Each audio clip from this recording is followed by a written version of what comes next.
হাঁটুর যদি ব্যথা থাকে, হাঁটুর ভেতরের যে মাসেল গুলোতে সেটাতে যদি ব্যথা থাকে, তাহলে কিন্তু 2-3টে ব্যায়াম করলেই আপনি অনেকটা রিলিফ পাবেন। প্রথম ব্যায়ামটা হচ্ছে এরকম একটা কুশন নিতে হবে। কুশন নিয়ে দুটো হাঁটুর মাঝখানে আপনাকে কুশনটাকে ধরতে হবে। চেপে নিয়ে দুটো পা একসাথে তোলা, তুলে পায়ের পাতা টানটা। এই সেকেন্ড এক্সারসাইজটা যেটা হবে, এবারে আপনি আর কুশন নেবেন না, বিনা কুশনে দুটো পা একসাথে তোলা, দুটো পা একসাথে তোলা, দুটো পা সমান সমান তোলা। থার্ড এক্সারসাইজটা যেটা হবে সেটা হচ্ছে দুটো হাত এইভাবে রাখলাম, হাঁটুটা তুলে হাতটা টাচ করার চেষ্টা করব। এইটা এই হাঁটুটা এটা টাচ করবে, চেষ্টা করব।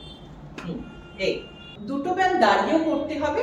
সেটা হচ্ছে একটা পা এই সোজা তোলা, তুলুন, একটু ধরে নিন, হ্যাঁ ধরে একটু হালকা সাপোর্টের সাথে এই পাটা তোলা। তারপরে ব্যায়ামটা যেটা হবে সেটা হচ্ছে হাঁটুটা পেছনের দিকে ভাঁজ। এবারে হাঁটুটা পেছনের দিকে আসছে, এইভাবে দাঁড়িয়ে হাঁটুটা আমরা পেছনে ভাঁজ করছি।